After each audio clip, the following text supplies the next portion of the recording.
Hello and welcome to Thurston Community Media Studio A. I'm Deborah Vinsel, the CEO. For 30 years, TC Media has had a partnership and collaboration with the League of Women Voters from Thurston County to help educate voters. This is a prime example of our community as our middle name and how we provide community services. We operate with support from Olympia, Lacey, Tumwater, and Thurston County to bring community media resources to individuals, organizations, schools, and government agencies so they can create and share digital media messages. Our programming is seen on 4 local cable channels on the Comcast cable system, but now we're also available on Roku, Apple TV, Fire TV, and apps on iPhones and Androids. So you can find our programming pretty much anywhere. Thank you for coming, and thank you for being here in the studio for this event. It's my pleasure and privilege to introduce the President of the League of Women Voters of Thurston County, Darlene Hine. Thank you, Deborah. I am thrilled to be here in person with all of you. We're finishing up our candidate forums. This is actually the last one for the primary. We will be doing the fall ones, which will be the general. We've been doing candidate forums going on 30 years with TC Media, and we are always pleased to have this partnership and bring this information out. The League of Women Voters is really about helping people know how to vote, when to vote, where to vote, all of those kind of things, but also, more importantly, to be informed voters. Voters who know the subject matter, who know who is running for office and where they stand so that they can make a vote that fits their needs and wants and what works for their community. And we're really pleased to have the ability to do this. I am the president of the League of Women Voters, and we work very hard to ensure that the right to vote is something that is available to everyone and something we feel is extremely important. We're very pleased to have Karen Venezuela. She is our moderator tonight, and I'm going to allow her to go ahead and get started. Thank you. Thank you, Darlene. Hello, and thank you for tuning in to this 2023 primary election candidate forum for the City of Olympia Mayor. This forum is presented by the League of Women Voters of Thurston County in collaboration with Thurston Community Media. I'm Karen Valenzuela from the League, and I'll be moderating this forum this evening. James Allen will be our timekeeper. The candidates for Mayor for City of Olympia are David Ross, Desiree Chantel Tolliver, and Dante Payne. The League stresses the importance of civility in our candidate forums, and you've each received our rules for that, our ground rules for that, and you agree to abide by them. Thank you both. Thank you all.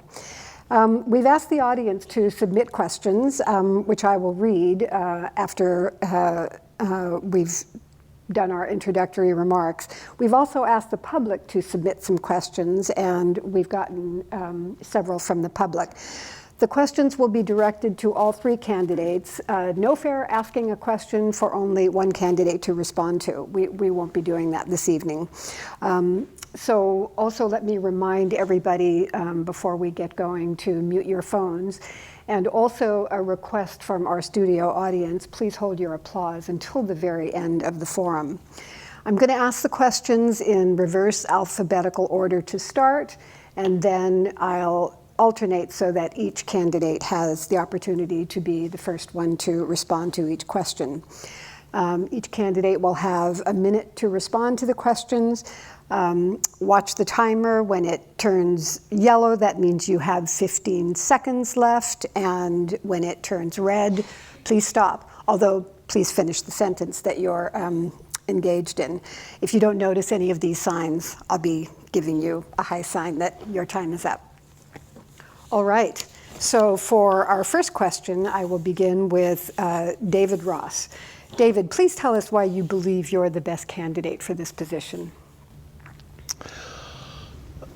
Thank you, Karen. I think I'm the best candidate for this position because having been a lifelong resident of Olympia and noticing our city going in some directions that are troublesome and leading to division, leading to economic downturn, leading to challenges with our downtown especially. I'm someone who's willing to call for change, speak out about change, and vote for change as a member of the City Council. In my observations, we've had a lot of our governing has been done sort of uniformly, of a like mind, not a variety of opinions and a lot of variety of experiences. And I think someone who, in some cases, even has the courage and the wherewithal to stand up and say the emperor has no clothes is exactly what Olympia needs at this time. Dante, you're next. Yes, thank you, Karen, for that question. I believe that I am the right candidate for this position because of my experience and my record on the City Council. I also believe that the city's mayor is also a facilitator. And so it's very important to have a mayor that has working relationships with each member of the council so that the council can continue to be effective and get the work of the community finished. My experience is at each level of government. So I've worked at the federal level, I've worked at the state level, and now the local level. That's very important for the city's mayor because you need to have relationships in order to receive all types of grant opportunities and things like that for funding projects at the local level. And so that becomes very critical. And I also believe my lived experience speaks to my position now on the council and will serve me well in the role as mayor. Thank you. Desiree. This is a great question. I believe the reason that I am the best for this position is because I have never been in the government before, and I have a genuine desire to help people. I have a genuine desire to enrich the community, and I also have a genuine desire that everyone has a foundation that they need to pursue happiness. America is built off of the pursuit of happiness, but it's hard to tell people to do anything else other than survive when there's no foundation for them to do anything else. So really, I think I'm the best for this position because I want something different. I want Olympia to be what Olympia has always been before this, and Olympia has always been a little bit opposite of everything else and has always had a heart. And I feel like we could bring it back. Thank you. For our second question, Dante, you'll be first. What role do you think the mayor should have regarding law enforcement policies and procedures? Thank you for this question, Karen. So as council member, I've led quite a bit on the work of reimagining public safety, and I've chaired the city's Community Livability and Public Safety Committee. I believe that the role that law enforcement plays in the city it's very crucial that we as a council have a relationship with the police chief, who sort of drives the climate of the department. And it's very important that we have a working relationship where I trust his or her professional expertise, in this case, his expertise. And I think that served us pretty well. I also think that the role involves listening to our community, having community input, which is what we've done with our Reimagining Public Safety process. It's a community-led process to work with, come up with solutions to respond to some of our public safety issues. And we've done just that, and we'll continue to implement those recommendations from the public. Thank you. Desiree. Can you repeat the question? Sure. What role do you think the mayor should have regarding law enforcement policies and procedures? I think the mayor's role is to hear everyone's concerns who lives wherever they're presiding. I think also not only are they supposed to hear their concerns, they're supposed to research them, they're supposed to answer the public accordingly, as well as we always hear about cracks in the system, but the reality is all of those cracks are giant gapeholes that people are left to suffer in. And I think the mayor's role should be to make sure those gapeholes are not there, that they're filled with dirt and not with other citizens.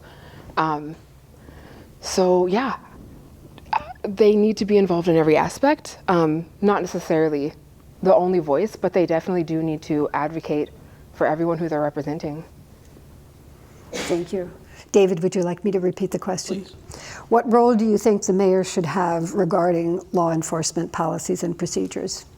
It's the policies and procedures that comes to mind to me. That obviously a mayor is not an expert in law enforcement, but I think a mayor should be an expert at building coalitions and building collaboration. First and foremost, law enforcement in terms of the city are city employees, and setting high expectations, setting clear expectations for law enforcement is definitely under the purview of the mayor and the balance of the city council. I think one thing that a mayor should do at this time is law enforcement is facing shortages nationwide, and people are leaving the industry and they're leaving large cities. This is an opportunity for Olympia to not face that struggle and to maybe be able to position itself to not be in that position, find law enforcement, high quality law enforcement wanting to get out of maybe more dangerous or challenging environments, and Olympia with our quality of life might be able to capitalize on that and utilize that if we support and train and set clear and high expectations for our law enforcement. Thank you. Desiree, you're up first this time. How will you help support downtown businesses and reduce vacancies? That is a great question. I believe the way to support downtown businesses is to always keep the best interest of the community at heart. I remember being younger and going to Arts Walk and always being so excited, and I really loved Archibald Sisters because before everybody else had all the interesting stuff, they always did. And I can understand how it can be hard to go downtown now and how it can be hard to feel safe downtown. The one thing though that I do want people to remember is that houseless people and people with mental health and people with drug addiction are not your enemies. They are people who do not have a foundation. And if we want our community to be better, if we want things to improve, we need to make sure that everyone in our community has the same support system. Thank David. you. Go ahead, David. I think when you take a look at downtown Olympia, we have some unique challenges. We have a unique opportunity. A good functioning downtown is the highest revenue generator per square foot of any part of a functional city. That's not the case with Olympia, and it hasn't been for a very long time. In fact, my mother passed away recently, and in cleaning out her house, I found an old newspaper article talking, it was July 6, 1975. It was the grand opening of the gazebo in Sylvester Park, and dozens of business folk had donated services and expertise and labor to build that gazebo, and people were coming to celebrate and have concerts at the gazebo in Sylvester Park. Fast forward to today, and most of our citizens feel comfortable going downtown, but it may not be the first thing that we do. I think we've let our not just our downtown businesses, but our senior citizens, our children and women not feeling safe downtown. So the first thing I would do to help businesses downtown is to restore that sense of public safety that the city's own polling said has been lost. Thank you. Dante. Yes, I actually really appreciate this question because contrary to popular belief, downtown has actually been thriving, and there have actually been more businesses that have opened in downtown over the course of the pandemic than those businesses that have closed. The City Council has approved a vacancy registry. I believe that that's something that will eventually help us to address the vacancies that we currently see in our downtown. As well as I support a downtown improvement district. I think we need one that will help provide services to businesses in addition to having beautification services to clean up our downtown as well. I do believe the aesthetic is very important to attracting not just residents, but potential business owners who want to open their businesses in our downtown. And I believe the downtown improvement district will help us achieve that goal. Thank you. Back to you, David. You're first up for, please share your views about the recent attempt to create the Regional Fire Authority and what should happen now.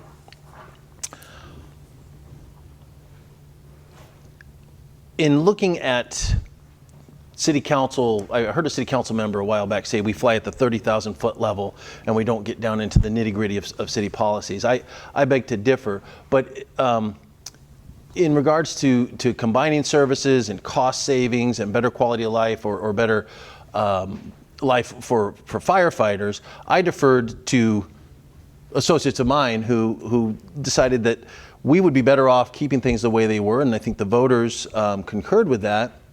When it comes to looking for cost savings or combining services or even intergovernmental compacts, I think we have to balance out, are we making cost savings financially, but are we also making improvements in terms of public safety, services, and quality of life for our citizens? And I think that I support the way that we've fallen on that with the voters. Dante. Could you repeat the question, please? What's your view about the recent attempt to create the Regional Fire Authority, and what should happen now? Yes, thank you. So my view, I did support it to go to a ballot before the public because I think that it's important and it's the responsibility of the City Council to inform the community of some of our service gaps that we have. And I believe that the RFA did just that, to educate the public and bring them up to speed on what it is that we were seeing. And so now that that was unsuccessful, we are back to the drawing board. And the first thing I believe needs to happen is that we need to appoint a permanent fire chief. Followed by that, we need to have the department do a strategic plan.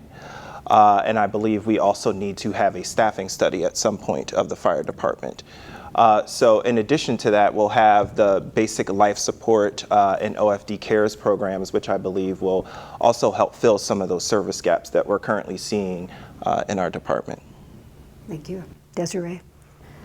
So I personally feel like there's a sweet spot with everything. There is a certain amount of responsibility that each individual location needs to have when it comes to caring for the people around them with the fire departments.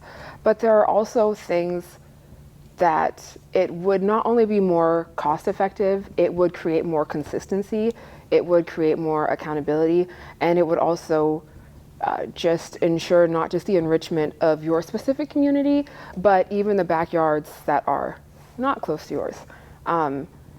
And the reality is that Olympia is a wide region. It's not just the 4, 5, 10 blocks where people may live. It's not just downtown or the west side. So I think a certain level of consistency between everyone in certain departments would be very effective. Thank you. Dante, your first step for this question. What are your views on the added restrictions on parking in the downtown area? Yes, so my views were somewhat mixed on this issue. So I do believe that in high density areas in our community, it makes sense to have a zero parking minimum. That doesn't necessarily mean that there will be zero parking, however, but we do need to do this in order to incentivize the use of public transit, decrease our emissions due to transportation using it. And I do believe that we need to have an approach that is mixed. And so there are other areas in the community where it does not make sense to have a zero minimum parking standard. And so I feel that we need to make a gradual change on this and also assess the community's input as we do that, which is why I ultimately did support a mixed or a balanced approach to this. So we have certain areas where there are zero parking minimums and others where there are some minimum standard required for the city. Desiree? That is a great question. I actually went to the city town hall when they were talking about parking and different people were expressing their concerns. One thing that I did hear that did kind of hurt my heart was a lot of people felt like it was a need to be lazy and to have some luxury to be able to have parking.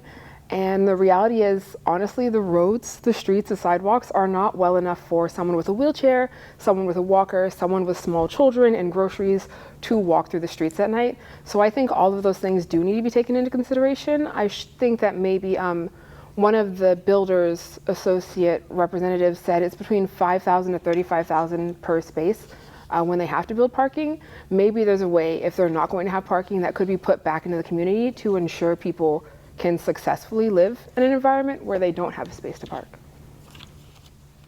David? I think the balance that we have to strike is anything that we can do to support a smaller carbon footprint, bikeable, walkable, urban living, building up, not out. On the other hand, we have a downtown specifically where there are areas where people, if I go knock on doors, say they don't feel safe. And the last thing that they want to do is walk through certain parts of our town. That's sad to say, that's sad to think about. It's sad when our food bank director comes out and says, I have clients who won't come and get stuff at the food bank. Women, children, seniors not feeling safe walking through parts of town.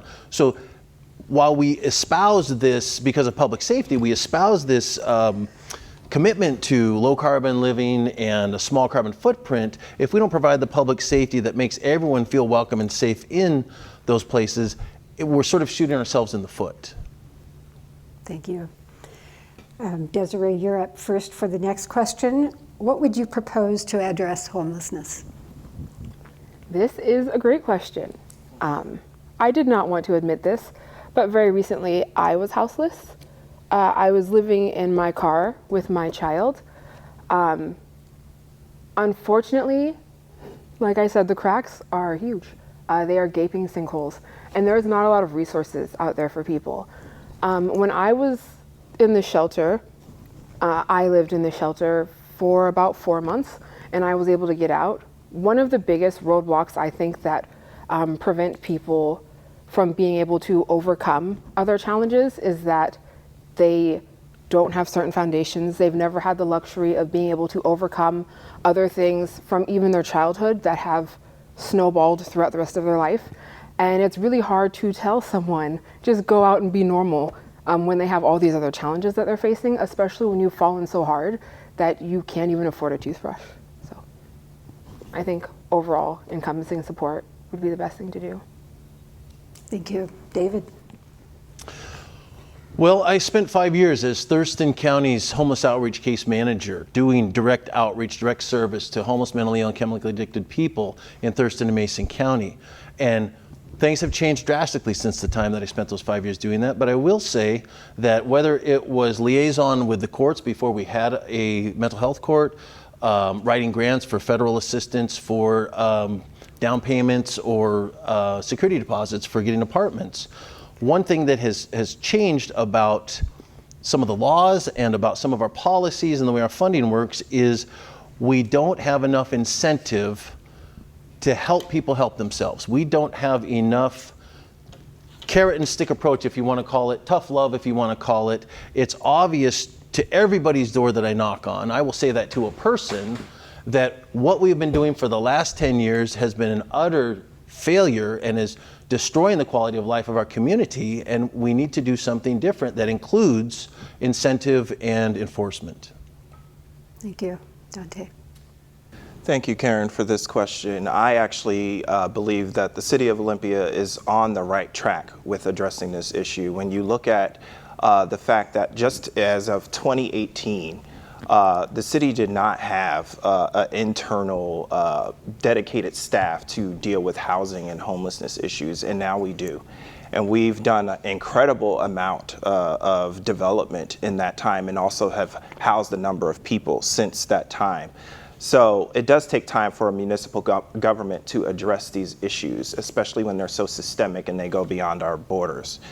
I believe that addressing some of the issues around the multifamily tax exemption, which we're currently doing to incentivize developers to build more affordable housing, is necessary, as well as forming those interlocal agreements with the state to partner with us as well to help us with grant opportunities to address some of the encampments that we're seeing in our community as well.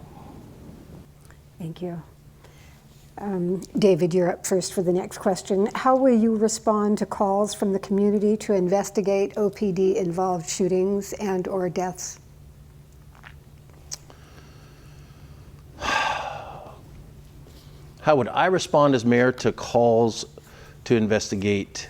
We're in the process of trying to create a system.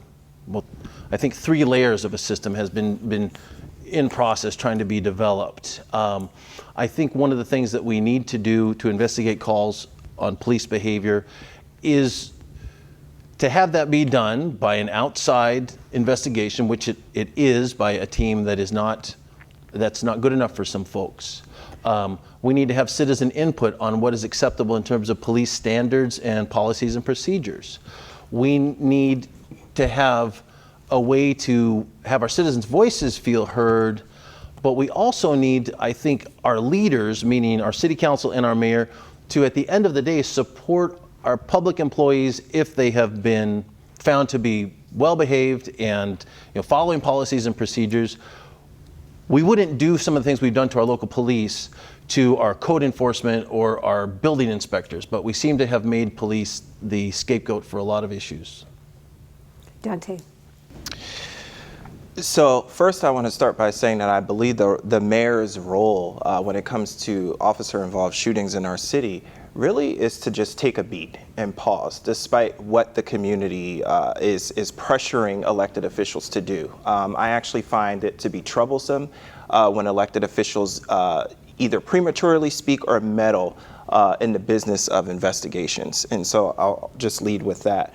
The other thing I think is important is to ask the police chief to meet with family members if possible, and also to encourage the police auditor to do a thorough review of the findings from the incident. And so I believe that's the mayor's role. And then once the investigation or hypothetical investigation concludes, then I think that it's the mayor's responsibility to communicate to the community what the findings are, and then at that point it may or may not be appropriate to share your perspective on that. Desiree. I personally think our elected officials are supposed to be our advocates. They're supposed to be our voices. They are supposed to represent us and what is in our best interest. Our elected officials are not supposed to be stone-faced. They are not supposed to not care. They are not supposed to not cry. They are not supposed to not be affected when someone is shot, when someone is hurt, when someone files a complaint. And while I do not think elected officials should be bullying people in order to make decisions in a way that they want, I absolutely think that they need to use the power that they do have to make sure everyone is heard. Even if only one person thinks that something foul happened, it should still be investigated because if something did happen, that will snowball to the rest of the community. Whether it takes 1 day, 5 years, 20 years, something can go out of control very quickly. Thank you. Dante, you're up first. Explain how you would implement the new state law requiring more density in cities, the so-called missing middle. Sure. So we're actually still in the midst of checking out all of the nuances of this new legislation and how it will impact us. But I will say is that Olympia has already been a leader on this effort prior to the state's legislation. And so we will continue to do what we've been doing, which is allowing for different types of housing units within our city's limits, and also encouraging our neighbors to join us in that, which also they'll now be required. I do believe that we can maybe perhaps look at some of our zoning restrictions and our streamlining our permitting processes and seeing how those things factor in and how they connect to the new legislation that has passed. So that way we can make sure that we're in compliance, but also Olympia likes to go above and beyond sometimes when we can. And I think on this issue, particularly with providing mixed use or different types of housing in our community, it's necessary that we do that. Thank you. Desiree. So, may I hear the question again? Please explain how you would implement the new state law requiring more density in cities, the so-called missing middle. That is a great question. Honestly, I feel like that, for me, would be a lot of trial and error. I do not have a great amount of experience when it comes to implementing laws on a larger scale. But what I do know is I have great follow-through, I have great communication, and I am very meticulous. I very much follow the rules, but I also know just because a rule is there does not mean that it's set in stone. Rules and guidelines and all those things are meant to enrich our lives. But if something is in there that is not enriching people's lives, then it should be challenged. So ultimately, what I would do is just make sure if there are things that should be challenged, they will be. If there are things that are not understood, that are not well defined, if there are things that are not working the way we thought, that it will continue to change and evolve like we would hope. Thank you. David? Well, I'm not sure where the city is in, as Dante said, in preparation for this to take effect, which is, I think, next month, July 23rd, if I'm not mistaken. I do know that the law, as it stands, isn't quite the terrifying thing that a lot of folks thought that it would be in terms of maybe we don't have a choice, but maybe cities shouldn't give up their ability to control their own zoning. That hasn't quite happened with the state law. There are some options within that law where there's a 25 versus 75% where this applies. And I think what the city can do in regards to people's concerns over neighborhood character being changed or quality of life or historic neighborhoods, there are some ways that we can preserve neighborhood character, preserve kind of the historical exclusions so that we don't have kind of a mismatched hodgepodge of neighborhoods or a dramatic, huge impact on parking and quality of life for people that see the composition of their neighborhoods changing. Thank you. Back to you, Desiree, for your first with this one. With drug possession now a misdemeanor, would you support a city-sponsored drug court run through the municipal court? So, that I would to a degree. If something were to be put in place, I do not want it to be another huge barrier. With drug court and things of those nature, I think proper supports should be put in place for people. I think there also needs to be an amount of understanding. I think people should be able to come forward and say they have made a mistake and they want to fix their mistakes, and they should be allowed the opportunity to fix them. I do not think taking these systems and telling someone, here's something that's accessible to you, but the challenge is too much for one person to carry, especially someone who realistically, if they've already fallen in drug court, probably doesn't have the best support system to take on these challenges. So I think if we can provide people the proper supports to be successful, then absolutely. But if we're gonna leave them out to dry, then no. David?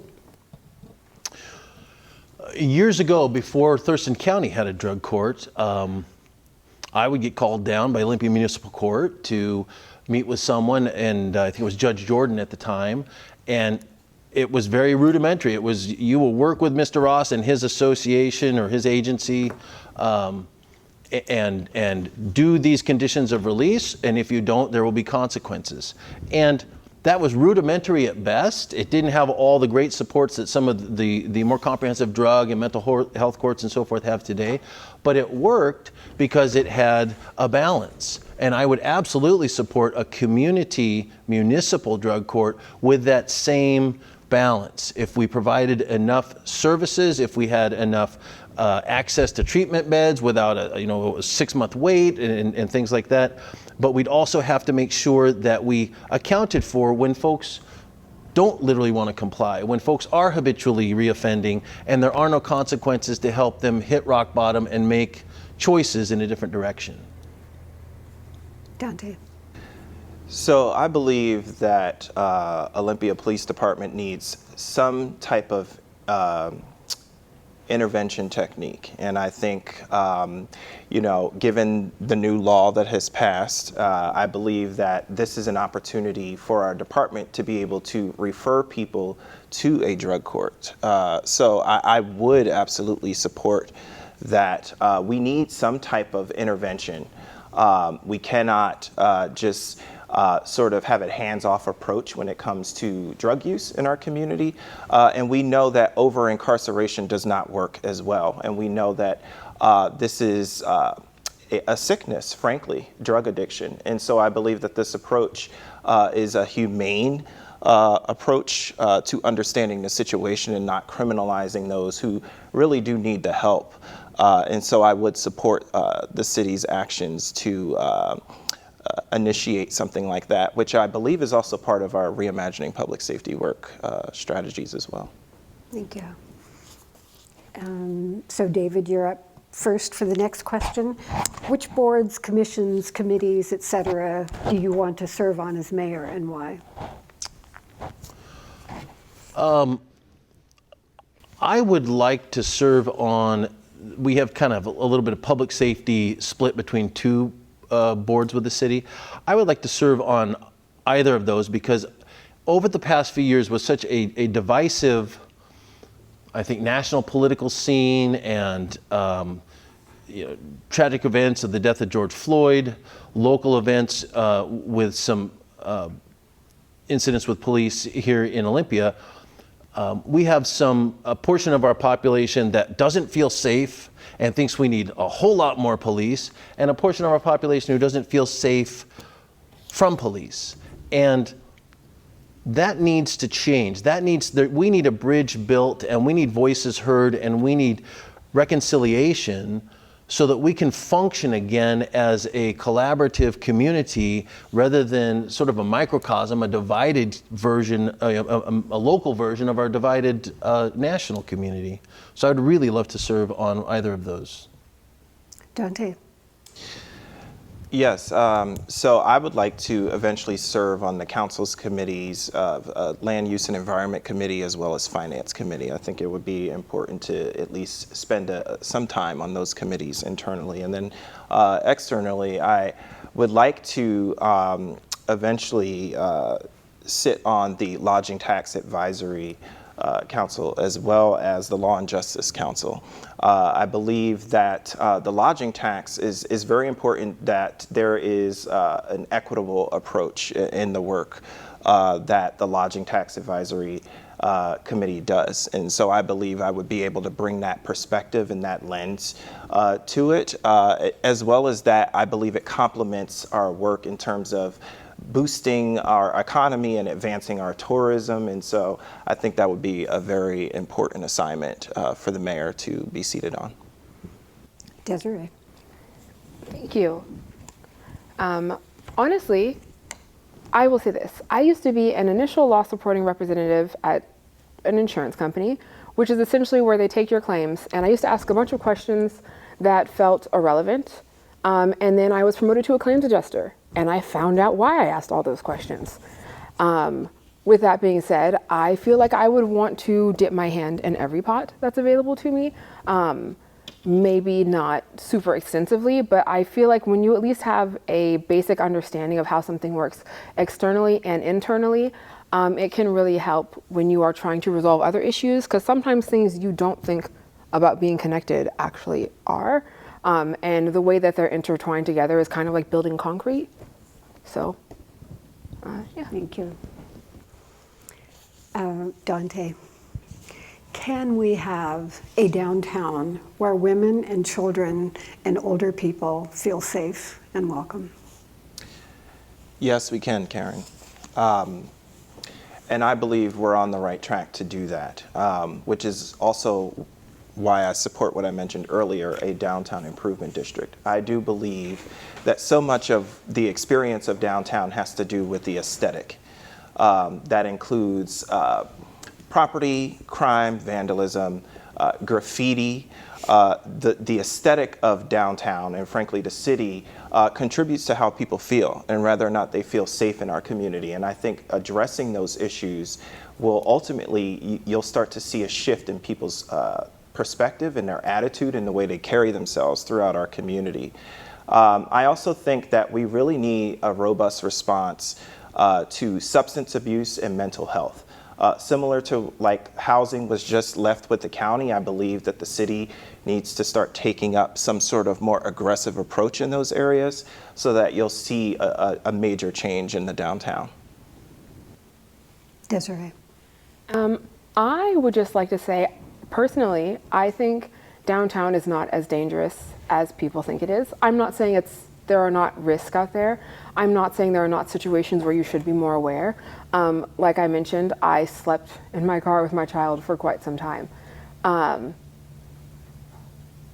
There were times, for example, there's no bathrooms available at night, but there was the Portland Loo, and there would be people in there, and they'd be in there for quite some time. I would have to use the bathroom, my daughter would have to use the bathroom, and we would just wait.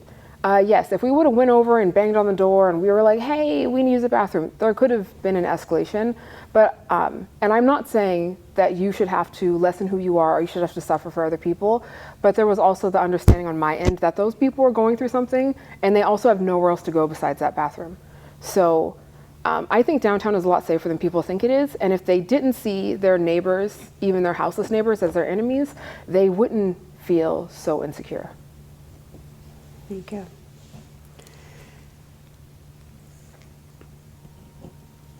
David?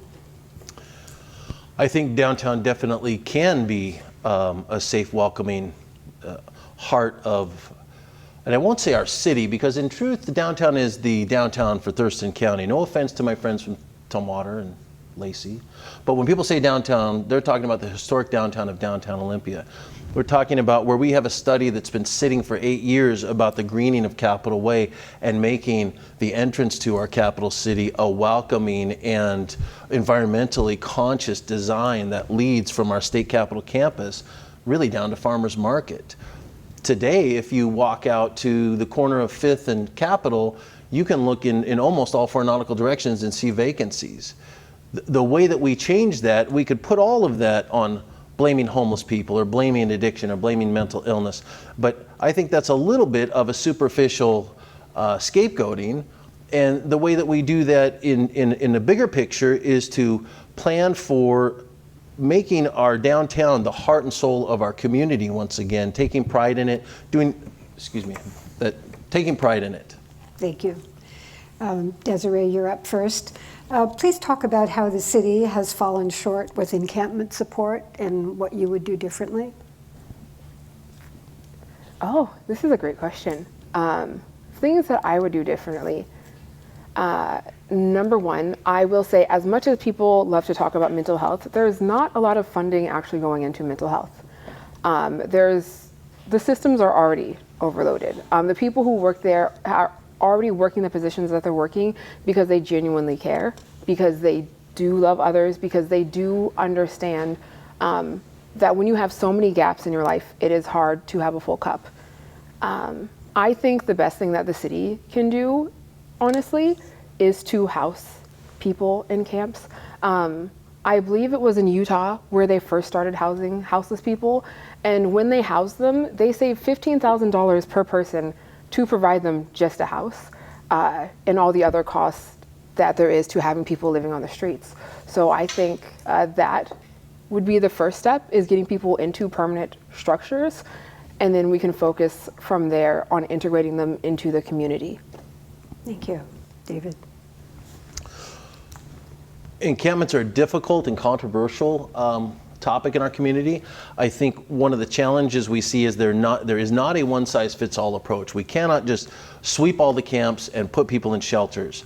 We also cannot sit and wait for permanent supportive housing for everyone who is on the streets in Olympia. We'll never be able to get to that, and we actually don't need that. We need a mixed use, just like we need a mixed use for everyone else. It applies to people who are living on the street.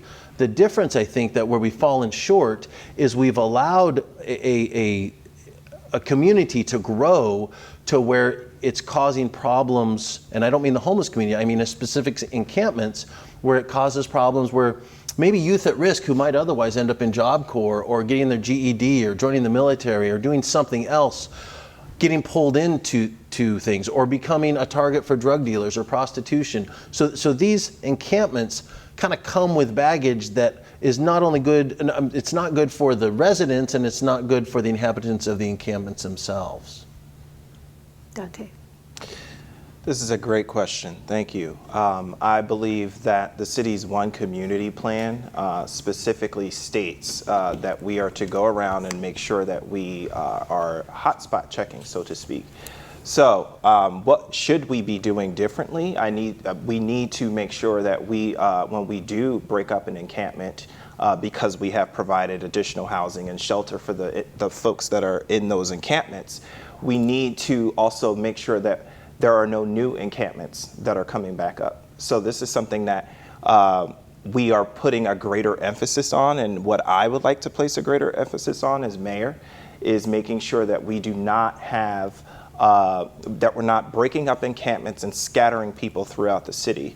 I believe our approach with forming interlocal agreements with the state for those who are on states' rights of way and local rights of way is an approach that's working for us, and we'll continue to do that aggressively. Thank you. David, you're up first for this one. How will you work with law enforcement to enforce the state's new drug law? The most successful model that I have seen is municipalities and counties that have arranged basically a version of the embedded social worker model, where social workers, like what I used to do, outreach workers, police, work together to deal with people struggling with addiction, not throwing them in jail and throwing away the key, not giving them just a referral to treatment and then setting them scot-free, but basically a progressive stepping stone process that gives people chances to move forward, chances to fail and still succeed, but has clear and specific expectations. So we don't criminalize homelessness, we don't put people in jail for being homeless or for being addicted, but we certainly don't continue on the path that we've been on for the last 10 years that has created utter chaos in our community that is almost insurmountable if we don't change directions now. Dante. Could you repeat the question again, Karen? How will you work with law enforcement to enforce the new, the state's new drug laws? Sure, thank you. So I think it starts with conversations, as I said before, with our police chief, and having an understanding that they now have a tool at their disposal, or so to speak, they can intervene. And so I believe that it's encouraging them to take a humane approach and offering people different resources, having them go to a drug court, for example, if they need help. If they are repeat offenders, then we get to a point where we start talking about, well, what other intervention strategies do we have? Is it time for them to perhaps spend time incarcerated, or some other approach for those who seem to disregard the need for treatment, or for those who simply just have no regard for the law? And so I believe that taking that approach is what I would recommend to our police chief, and I would ask him to make sure that he adheres to the city's values while he implements this new law. Thank you. Desiree. Can you repeat the question for me? I'm sorry. How will you work with law enforcement to enforce the state's new drug laws? So first, I believe there should be some type of forum where the police can talk about the difficulties they have faced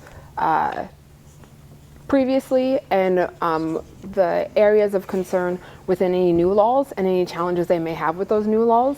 Outside of just the police being able to provide feedback, I believe there's a Social Justice and Equity Commission.